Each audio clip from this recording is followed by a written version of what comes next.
Welcome back. Bitcoin is route to $200,000. We're hearing $200,000, $500,000, and even $1 million price predictions, while Ethereum and the rest of the market are at bay. But this may be turning around, as we are seeing in the markets, and we're hearing from the market participants like Arthur Hayes and many others. We're going to be hearing about these Bitcoin price predictions. We're also going to be talking about a stock split of a recent crypto company. Also, a crypto has now rebranded from EOS to a new crypto. And we're also going to be finding out the number one Trump coin mega whale in the world. And you probably are not going to be too surprised by how it's going. And we're also going to be discussing how potentially this coin market cap day of, being the supreme leader in terms of how we rank cryptos might be over.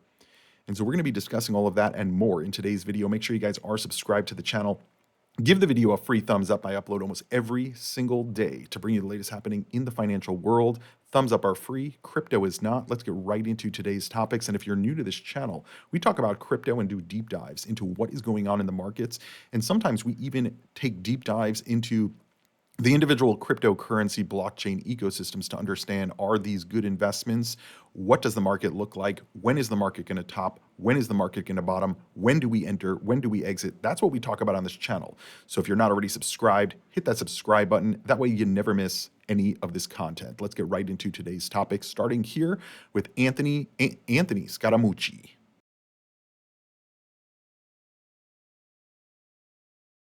Now, as you guys know, Anthony Scaramucci is a big crypto bull. His firm is, I believe, invested in crypto and crypto companies, and he believes Bitcoin is going to $1 million and 1 billion users. Let's listen to what he says. Ultimately, what we see is the evolution of Bitcoin from being sort of a tech asset tied to the Mag 7 or tied to the NASDAQ to something that's more akin to digital gold. And as that starts to happen, and I predict that will happen as wallets expand. Let's say there's roughly 300 million or so wallets for Bitcoin right now. Imagine a world where there's 1 billion wallets, 1 billion holders. The volatility should dampen. That happened in Microsoft. That happened in things like Google over a 20-year period of time. And so you could see a scenario where more wallets, lots of institutions in the mix, long-term holders, dampening volatility, and then you have this positive flywheel where the volatility is dampened by long-term holders who are owning it in size, and so therefore that reinforces the idea that other long-term holders should come in. I guess the big thing you have to ask yourself, is Bitcoin an investment or is it an asset class? If it's an investment, then $1 to $3 trillion, that sort of makes sense. That's akin to a Mag 7 market capitalization. But if it's an asset class, then it should trade to closer to where gold is, and I think gold's, $22, $23 trillion right now. And that would put Bitcoin at a $1 million valuation. Now, whether this is going to happen now or sometime in the future, I do think it's going to happen. I mean, we know Bitcoin is priced in fiat, and fiat continues to devalue as it continues to inflate and inflate and inflate and inflate. And by the way, it's not just Anthony Scaramucci that believes that we're going to be hitting $1 million and surpassing the gold. If you guys see what's happening with MicroStrategy, and listen, I know that some of my videos on MicroStrategy are bearish on the stock, but for the overall crypto ecosystem, this is really, really good in my view, because what we're seeing is constant and steady flow of very large Bitcoin purchases from MicroStrategy, and there's a lot of other companies that are popping up. This doesn't mean that they're not going to go through corrective phases or that their stock price may hit limits. Now, we've talked about grayscale products before in these Bitcoin ETFs, and it's really important that you understand the dynamic here. Back in 2020, we had no Bitcoin ETFs. The difference between grayscale product now and where it's an ETF and the grayscale Bitcoin trust before it was an ETF is now you can take a share of grayscale Bitcoin trust in the ETF and go to Grayscale, and they will convert that share into the Bitcoin that's underlying. Prior, you couldn't do that. And so you saw massive premiums and discounts to the NAV, the net asset value. And so when you're looking at MicroStrategy, the net asset value of the Bitcoin, they have, I think the price of the stock is about $450. The Bitcoin underlying is about half of that, maybe a little bit less than half. And then if you remove what the creditors are due, it's much, much less. And so there's a potential that MicroStrategy will continue to take out debt, will continue to buy Bitcoin, even if their stock price goes down substantially. And this is where traders are looking for arbitrage opportunities. This is a huge opportunity to make money in the volatility of the market. But as Anthony Scaramucci is saying, the higher we go, the less high we're going to go further on, right? Because think about it. If we get to $1 million, we're going to see $50,000 days where the price goes up and down $50,000. And that's going to seem like a lot, but from a percentage standpoint, it's going to be much less than if we saw $50,000 move today. And so that's kind of important to take into context as well. Let's listen to billionaire Bill Miller saying Bitcoin is also going to $1 million and surpassing gold. Let's listen to what he says. One of the most important things to keep in mind is if you just look at Bitcoin, it doesn't matter, right? Bitcoin doesn't care. It's back in the six figures with a lot of room to go. If you compare its primary functional use case, which is actually a check and a balance on the lack of accountability in fiat unit creation, we still have a long way to go. So gold is a 20 trillion market cap. Bitcoin is still 2 trillion despite functional superiority to gold. It's much harder to steal, much easier to store, much easier to instantly transport, and more importantly, you can actually audit it. So I don't know if you saw it, but there's an estimate that said that auditing Fort Knox would take 44,000 hours and approximately 18 months to complete. I think it'd be a lot nicer for the American people if they could just go to a handful of auditable Bitcoin addresses on a blockchain explorer and see exactly where the American people's Bitcoin is. And that's a great point right there. I mean, and so this is where the billionaires, this is where the big money, what they're looking at. And Arthur Hayes says that on Bitcoin's route to $200,000, holding gold and why hated Ethereum is due for a comeback. Things that we've been talking about on this channel for a long time. And listen, I don't agree with everything that Arthur Hayes says, but Arthur Hayes does have a pretty good take and hold of where the market is, where the market's going, how to position appropriately for the markets. Arthur Hayes, in a Q&A, offered insights into the market on Ethereum and altcoins, because a lot of people have been asking about this. What about Ethereum? What about the altcoins? Because most of the altcoins outside of Solana have significantly underperformed, right? And so the question was, so which point should Bitcoin reach so that altcoin season starts? And what will be the factor for the start of alt season? Arthur Hayes said, I think Bitcoin needs to go above $110,000 in increasing volumes, reaching $150,000 to $200,000. I think that happens sometime in the summer or early third quarter, and then rotation starts into various altcoins. And I would kind of agree with what his thesis is here. We are seeing a massive rush to keep acquiring Bitcoin. We're seeing a lot of companies getting in and buying Bitcoin. And so there is going to be the Bitcoin trade, which I think that we're in right now, right? We're touching all-time record highs. We keep touching it and testing the all-time record highs. I think at some point we will go through the record all-time highs and hit new milestones, 110, 120, 130 maybe. But at some point, there is going to be some profit taking and there's going to be rotation into the alts, right? Because people are going to realize, wait, the Bitcoin play is still going on, but the actual excitement or the jump in the price may actually indicate that now the altcoins are starting to move as well. And we've kind of started to see that, right? I made videos last month and earlier this month, basically highlighting how certain coins in the altcoin space are starting to show maybe altcoin season is here, right? Some cryptos were going up 10x and then coming right back down within a week. That is alt season. And a lot of people are going to miss it because these seasons are going to happen very rapidly, especially because what I believe is we are in the final stages of the bull market. Listen, there's a lot of talk about this extended cycle. And while I personally don't believe that we are going to have an extended cycle, there is a potential that, and again, Arthur Hayes has kind of alluded to this in his previous discussions that we've covered on this channel, is that potentially we're going to go up into the third quarter of this year. You're going to see massive moves, and then there's going to be massive profit taking, massive profit taking. And then we'll probably waver a little bit and potentially go into next year and start to see some down trending. After the downtrend, though, in the markets, I do think that we will hit a point where the market kind of bottoms and then we move back higher. And in a recent video, Arthur Hayes kind of alluded to this, saying the Federal Reserve, they may continue to hold steady and not lower interest rates as fast as everybody else believes. Listen, that's what the Federal Reserve has been saying, and so far, everything they say they're going to do, they end up doing, right? We haven't seen any emergencies where they have to make, rapid changes to their strategy. And so this can kind of lead us into next year if the market does keep going down and the Federal Reserve is not taking aggressive action. Well, we've already heard the president threatening to fire the Federal Reserve chairman. And according to Arthur Hayes' statements, this is potentially in the middle of 2026, we will have kind of a rotation from the old Federal Reserve chair to a new Federal Reserve chair. And this could lead us into a new era of the markets of probably up only, at least for a little while. I mean, no Federal Reserve chairman wants to come in and keep tightening everything, right? The new Federal Reserve chair probably wants to pump the markets a little bit, make people feel good and say, oh, this is a good decision. And then they'll like the Federal Reserve chairman, right? Go forward. Anyway, the other question posed to Arthur Hayes is, do you think it will be just like a slight pump of altcoins, or will it be like back in 2021 when we saw a crazy altcoin super cycle? He said, I don't think it's going to be like 2021, that every single coin just goes up 100x. By the way, I agree with this.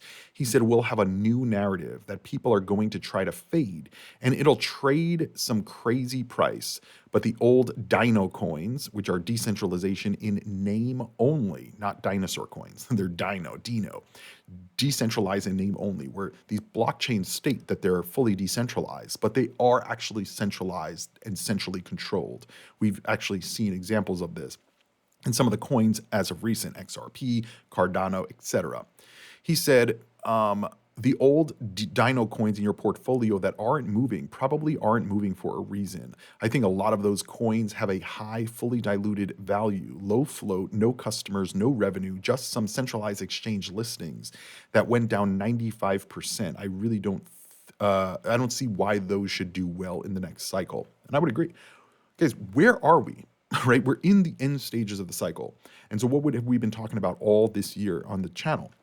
It's not about what these blockchains state they are going to do at some point in the future. It's about what they're doing today, what they have today, right? And so, yeah, that's kind of where we're at. Now, in terms of Ethereum, he said, I think Ethereum has a better performance outlook versus Solana because it's very hated. Everyone thinks Ethereum does nothing. They haven't done anything correctly, but it still is the most total value locked. It's still the most number of developers, and it's still the most secure proof of stake blockchain. Yeah, the price hasn't done that well from 2020 to the current moment. But Solana obviously did very well. From $7 to $172, he said it really was $8 to $260. But he said, if I'm going to deploy fresh unit of fiat capital into the system, I think Ethereum could outperform Solana in the next 18 to 24 months. And I would agree. Listen, there's a lot of people out here that are stating that Solana is going to continue to perform the way that it has, and that it's going to continue to outperform the rest of the market. Same thing with XRP, right? XRP already did a 5x, and people are like, oh, we haven't even started the bull run. We're going to do 100x from here. And it's like, based on what? We've already did a 5x, and we've stabilized. Solana went to $260, and we've stabilized under that. Could we still go back to $260? Sure. But are we going to see better performance from Solana or Ethereum? I believe because Ethereum price is being suppressed, and it is the largest network. It's the most used network, most interoperable network, most smart contracts on the network, most interoperability from the network, most TradFi rail. Like, I can keep going on and on. It is way better than every other crypto out here. And so the suppression and the hate and the FUD about it, it's just a matter of time, guys. But this is the point, right? Maybe we're looking at the market wrong or incorrectly, and we haven't updated the way that we think about the market. And this is where Hunter Horsley comes in. He's the chief executive officer at Bitwise Invest, one of the large crypto fund managers and also ETF providers. And his tweet makes a lot of sense, and we're going to go over that right now. But before we go over his tweet, make sure you guys are subscribed to the channel. That way you never miss a new video. Also, give the video a free thumbs up. Appreciate all the support. And if you want to help support the channel financially, click the join button down below to learn more about becoming a channel member, or just give the video a free thumbs up. Anyway, so the CEO of Bitwise said this on X. He said, I think the coin market cap leaderboard era of crypto is close to its end. It's interesting. Is it interesting to invest in Walmart, Adobe, MasterCard, or Johnson & Johnson? He said, you don't answer that question by looking to see how they're ranking in the S&P 500 and market caps compare. You don't invest in Exxon because its market cap is cheaper than Eli Lilly. You develop a thesis specific to each business and its space and prospects. I think that's what's coming in crypto. These things are not all the same. And I agree, guys. I have been seeing not just Hunter Horsley, but a lot of other dominant voices in the space who are executives of these companies. We've heard it from the chief investment officer at BlackRock. She said in an interview just recently that we covered on this channel that BlackRock is looking at Bitcoin and Ethereum is a far distant second.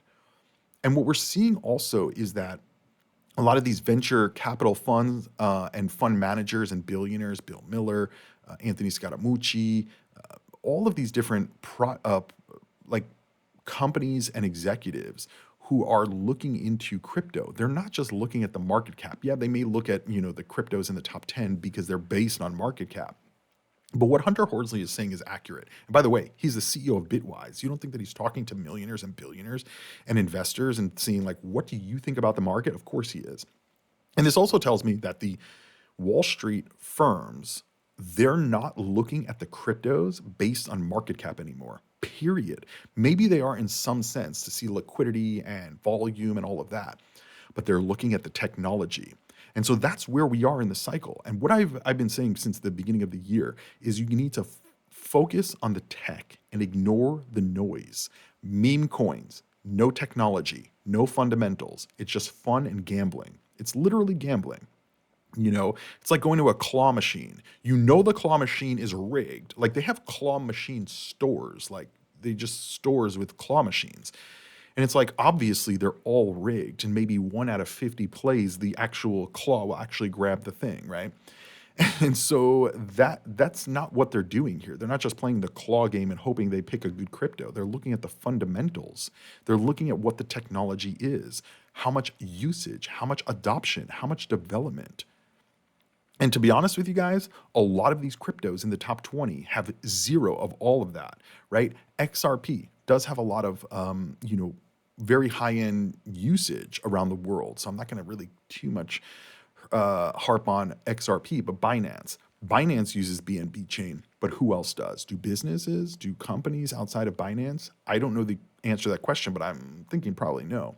Solana, we have started to see some usage, but the chain itself is not the most used. It's not the most developed. And really what Solana has brought us, this cycle, has been meme coins, right? They're not really focused on AI. They're not really focused on enabling more decentralized finance to finance, like TradFi to DeFi, through interoperability. They're not really focused on. They've been focused on meme coins. Dogecoin, obviously, we're not going to really get into that. There's no usage. Cardano, right? There's been a lot of talk and a lot of, we're working on this. We're going to become this chain. We're going to do this. Meanwhile, there's nobody using the chain. A lot of that comes to the interoperability that there is none. There's no stable coins that are regulated on their chain. And so, as an investor, do you think investors are saying, let's throw some money in Cardano, even though nobody's using it. Like, let's just throw some money in. No, they're not doing that. They're saying, okay, where do we invest? Tron, okay, maybe not. We're about to get to Tron in a minute here, but SWI, Chainlink, Avalanche, like they're going to start looking and saying, okay, SWI, new blockchain, a lot more development, a lot of growth, a lot of usage, a lot of people are betting on this chain being used, but is it being used? Chainlink probably should have a higher market cap or be ranked higher on the board because it connects off-chain data with on-chain data for many different networks, and it is really the connector for DeFi. And so I can keep going on and on like this, but this is how Wall Street is looking at the coins. They're not looking at the coins from the valuation standpoint. And so I think this kind of ties into what was in the Arthur Hayes conversation about the altcoin season this cycle is going to be very different from altcoin seasons in previous cycles. Because in previous cycles, they could just hype things up to retail who they don't even know the tokenomics, right? There's still people in retail that are saying, well, we need to buy XRP. XRP is going to be the world global reserve currency. Every bank is going to be using it. It's like, yeah, but Ripple is selling XRP. And they're like, what? No, they're not. And it's like, no, they are. It's on chain. And Brad Garlinghouse and David Schwartz have stated they're going to continue to sell XRP on the open market. And so what Ripple is doing is not what XRP is doing. And so Wall Street, if they want to invest in what Ripple's doing, they're going to invest in Ripple. And by investing in Ripple, they're not investing in XRP, they're investing in Ripple. It's a big difference.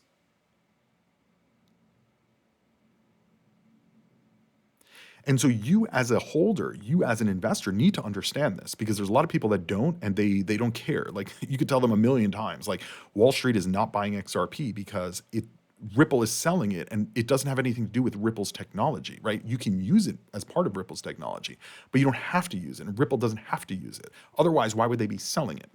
Anyway, I digress, but you guys kind of get the point. This is how Wall Street is looking at these coins. Bottom line, you hear it directly from Wall Street's CEO directly. And so what you do with that information, well, that's up to you. Meanwhile, we're now hearing crypto billionaire Justin Sun said he's the biggest owner, the largest whale of the Trump meme coin, and will attend the dinner with the president.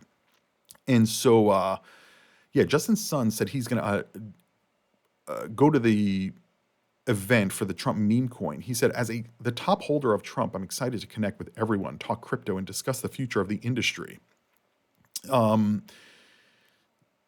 Basically, the user with the username Sun, which is Justin Sun, owns about 1.4 million tokens worth around $19 million at the time of this article being written. And so obviously this is part of, Justin Sun trying to, I guess, fix the relationship that Tron and Justin Sun has with the overall financial space, because Justin Sun, I don't think Tron was allowed in the U.S., and I don't think Justin Sun has been in the U.S. And so this is very similar to what we're seeing with some of the other crypto players, really trying to correct previous wrongs and make everybody happy and friendly again. Now, is this going to do anything for Tron? I don't know. I mean, I don't know really that people are too excited or will become too excited in Tron, but I do think that Justin Sun is obviously invested and probably part of many other projects in the crypto space, but I thought that was a pretty interesting article. Moving right along, Vitalik is now pushing for node-centric reforms and Ethereum scaling overhaul. He suggested protocol adjustments to prioritize personal node operation, aiming to balance scalability with user privacy and censorship resistance as the network grows. And so again, they're still developing Ethereum, and people are still using Ethereum, as the Ethereum price just is not performing. But again, the price doesn't indicate what the technology is. People are still in this context of, I want to get a 100x, so I'm not going to invest in Ethereum, because if Ethereum at 100x, it's going to be $30 trillion.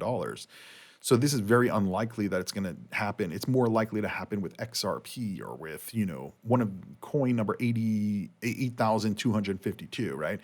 And so that's another issue, right? People are just looking for those returns versus looking at the fundamentals and looking at potential guarantees versus, I would rather almost a guarantee of a $10,000 Ethereum, which would be a 4x from where we are, than an almost guarantee on crypto number 8,625 or whatever. And meanwhile, Ethereum is still developing, right? They just upgraded the network, and now they're already looking into the next thing to focus on to adjust and enhance the network. In an Ethereum research blog, Vitalik Buterin outlined a series of technical adjustments to the blockchain scaling roadmap, emphasizing the importance of preserving user ability to run personal nodes as the network expands. The suggestion addresses concerns that rising hardware requirements could undermine decentralization, privacy, and censorship resistance. Buterin acknowledged that while zero-knowledge proofs and private information retrieval, or PIR, could theoretically enable trustless verification, these solutions alone are not insufficient. He cited high cost, metadata, privacy risk, and centralized RPC providers' potential for censorship as critical flaws. He said there's value in continuing to ensure greater ease of running a personal node. And this has been ongoing for years. I mean, to begin, I think to become a node operator, you needed something like 30 Ethereum. and that was like $30,000. And at the peak of the last market, it was about $60,000 to $70,000. And so an average person probably would not be able to do that. And so making it easier to mine or to validate the network, similar to how Bitcoin mining is really easy and fairly cheap, besides the electricity costs. Ethereum, obviously, they want to be part of this as well. And so it's important to understand kind of what's going on in the ecosystem and that Wall Street is looking at these things. BTCS, which is a publicly traded crypto company in a way, I guess. They've acquired 3,400 Ethereum for $8 million, expanding their holdings to 12,500 ETH. And this is pretty big, right? Because a lot of people are not paying attention to BTCS. Now, BTCS has gone through the ringer when it comes to the price, right? In the last cycle, it went from $1 to $20, right? A 20x, and then came right back down, and basically we're still at $1, right? We're where we are 5 years ago. But this spike was because this is a Bitcoin company, right? When people type in BTC on the NASDAQ, this is what basically pops up. I've been following the company for years, and I just don't know really what they're doing. They kind of chase the narrative. But now that they're actually, and by the way, they don't make any money either. You can see that right here. But the thing is, like, the fact that they're buying crypto and they have such a low market cap, it is very interesting. You can see their market cap is about $61 million. And they have, 12,000 Ethereum. So let's do the math on that. 12,500 Ethereum, and we multiply that by $2,500, $31 million bucks. So half of their market cap is just their Ethereum holdings. There's a potential this stock can do really well in this cycle.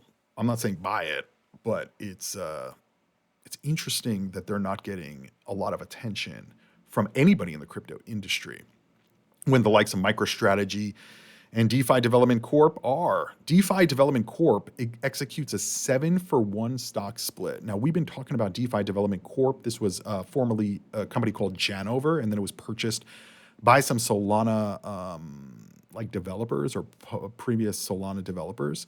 And now they split their stock. Now, you may be saying, why did they split their stock? Well, because their stock went up substantially over the last few months. You can see right here. And in April, the price of the stock, and again, this is adjusted because I'm recording this after the stock split. So you have to multiply this by 7 to get the actual number, multiply by 7.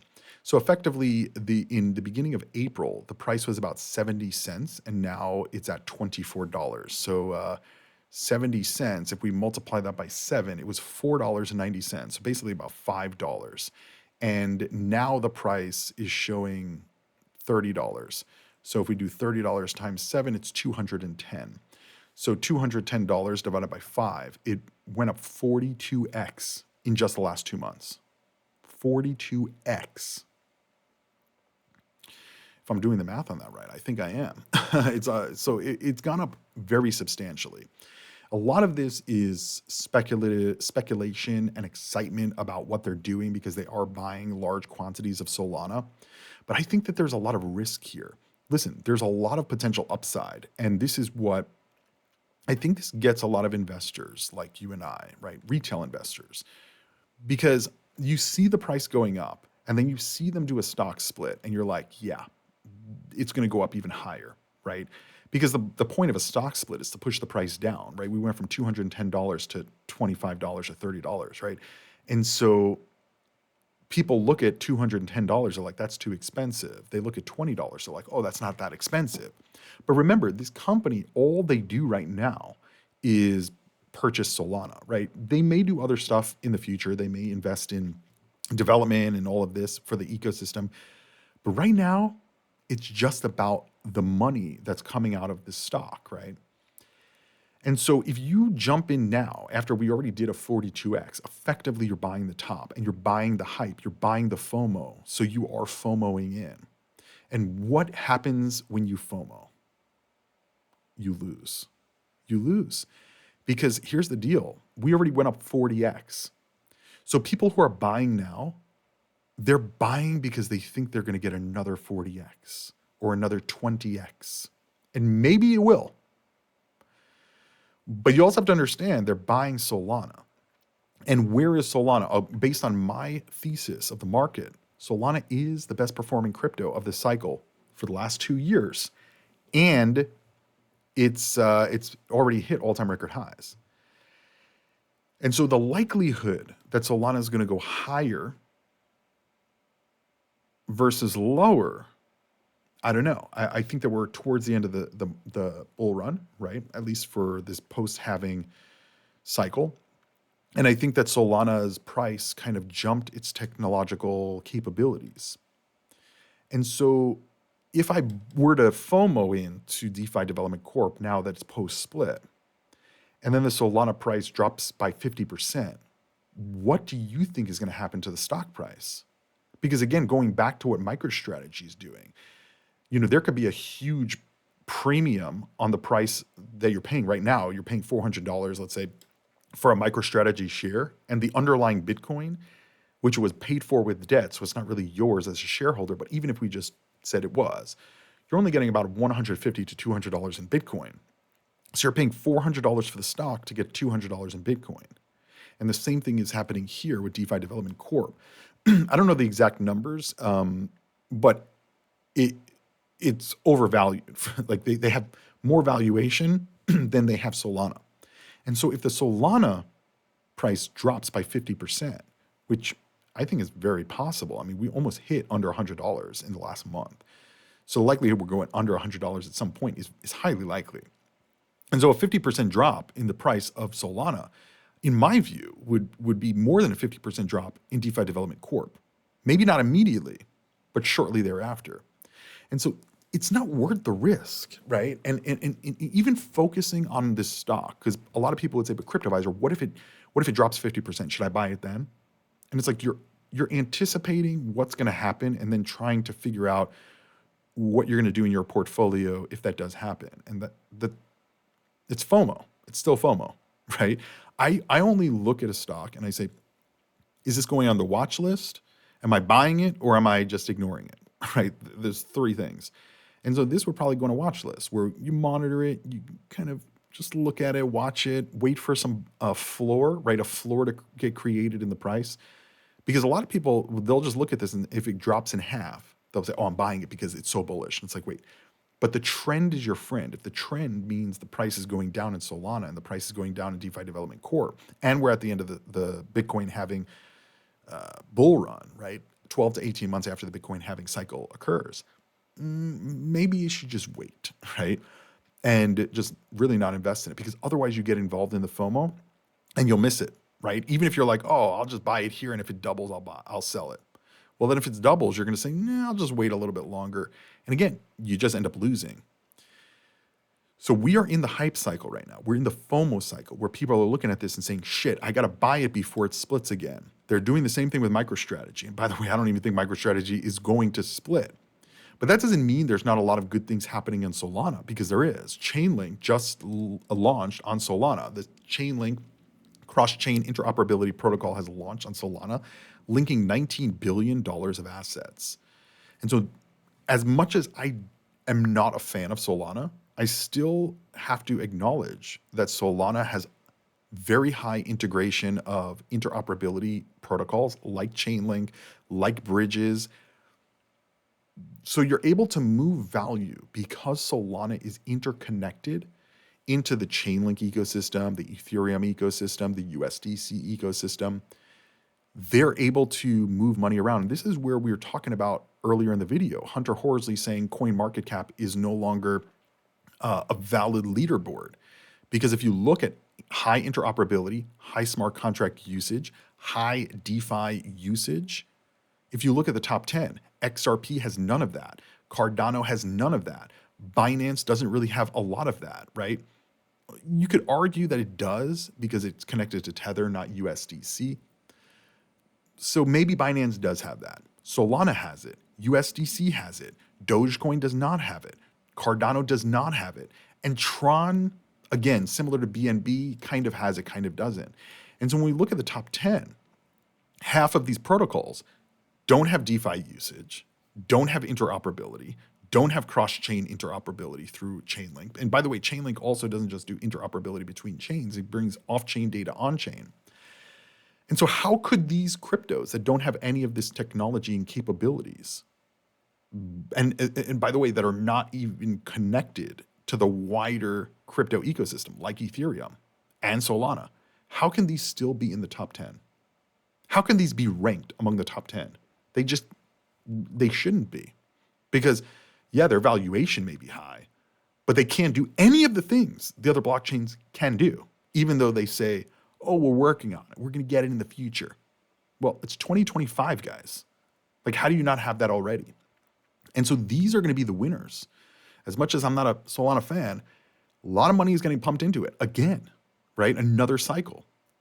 And so, yeah, I'm going to look for opportunities. That's going to go on the watch list. And so if there's a floor that's built in DeFi Development Corp, not just that, but also the Solana crypto, a floor built, yeah, this could be a great opportunity for the next cycle. But I'm not looking at it this cycle because this is going to be just FOMO. MicroStrategy, same thing. 21, same thing. And so, yeah, but we also have to understand what else is going on in crypto because there's a lot of projects that have the technology that we were just talking about, all these technologies and capabilities, but they were a victim of the previous cycles. I guess that's how we should put it, right?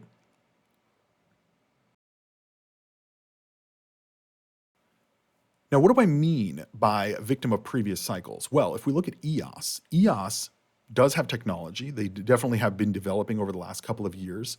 But meanwhile, EOS has not been able to gain traction the same way that many of these other cryptos have.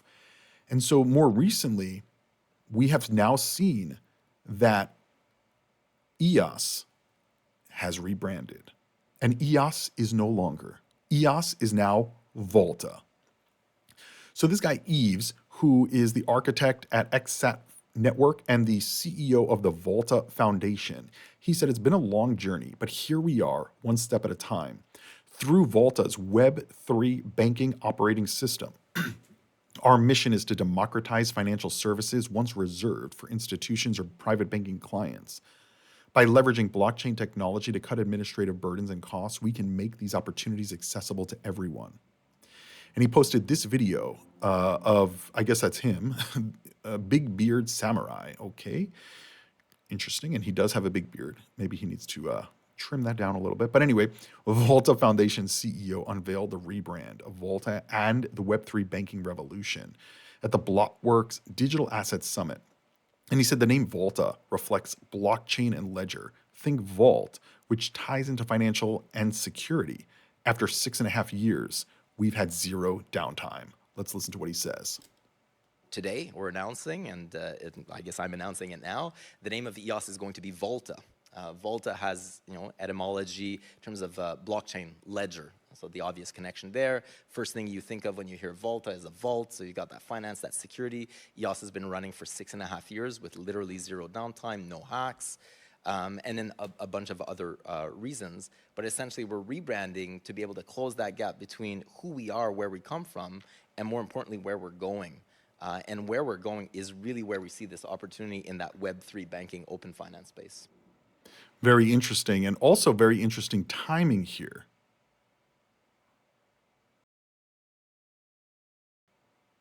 Because the timing of this rebrand is right around when we're hearing banks are now getting the green light to get involved in crypto and start utilizing crypto and custody and holding crypto. We even heard from JP Morgan, they're going to allow their customers to buy Bitcoin. And so EOS, 75 cents is what it was / is. 1.18 billion. And let's pull up Volta because it's already trading, and let's see where Volta stands so that we can understand, from an investment perspective. It looks like it hasn't converted fully yet, or it's still just trading on EOS. But eventually EOS is going to be a Volta. And so this is very interesting because, what we saw in previous cycles was launching after launching after launching, new coin, new coin, new coin, new coin. And instead of new coins, we have all this technology that has been developed throughout the years and has been running. But some of these companies or projects, they just haven't gained the traction. And so rebranding and bringing the technology to the forefront again, this could potentially be a huge opportunity to make an investment, to learn about these projects. And that's exactly what we do right here on the Cryptoviser podcast. And by the way, we are also hearing about scams, right? And this is also very important. We just heard about Coinbase getting a social engineering of their customer support teams, which is, I mean, completely unacceptable. But we're starting to hear this. And by the way, I've been reading about Coinbase security issues, and apparently, like Coinbase customers are victims of like hundreds of millions of dollars of crypto theft every single year. When I heard the number, because just this recent data breach by their employees, Coinbase is putting up $400 million to like protect these customers and recoup their losses. $400 million. And so Coinbase was hiring these people in like third world countries, paying them, very, very little. And it's a little disappointing. It really is, because I mean, it's not just Coinbase. A lot of American companies do this, and I'm sure that a lot of data is stolen, right? And obviously, crypto. You're talking about people with very high net worth. Some of these people are trading, millions and millions of dollars, and to have all their info just accessible like that to just random people in third world countries, it makes you kind of question, like, what is Coinbase actually doing? Like, are they really trying to, like, I don't know. I don't get it. But anyway, the SEC has now charged Unicoin and executives over alleged $110 million crypto fraud. The SEC alleges that Unicoin misled 5,000 investors in a $100 million crypto offering with false claims about the asset backing and registration, right? Because they were saying that their coin was backed by other assets. And so this is where you really have to just be super careful, right? Super, super careful, especially as the market is going higher. Don't click links. Don't answer calls that you don't know where they're from. Like, don't click links in emails or texts or anything like that. And just be very, very aware. But I think that overall, a lot of people are going to do really well in these final stages of the cycle. We are literally at all-time record highs in Bitcoin. The rest of the market is going to follow. But remember, this is a cycle.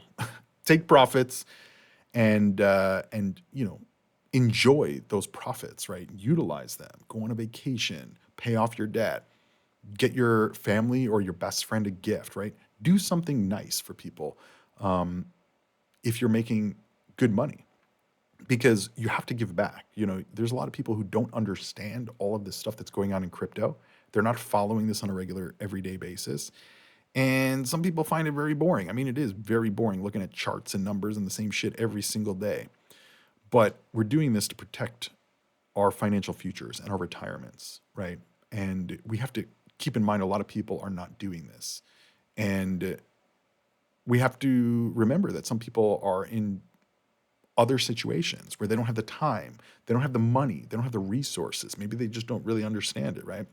This is very hard. I've been on this channel for many years, and I still don't understand half the shit that's going on in crypto. And they're like, oh, we're doing this. I still don't really fully get ZK rollups and how that technology actually works, right? But I know that it works, and I know that it's there. But the full in-depth, there's just so much. There's too much for any one person to take in. So that's where you really have to focus on the projects that you think can make the biggest return that are not there just yet. Not the ones that are already there and splitting the stock to get more FOMO. The ones that don't have the FOMO just yet. And we talk about a lot of these on the channel on a regular basis. So make sure you guys are subscribed to the channel. Give the video a thumbs up. Thanks for watching. Hopefully you guys enjoyed this conversation and all the information that we covered. I'll see you guys when I see you. Invest responsibly and crypto on.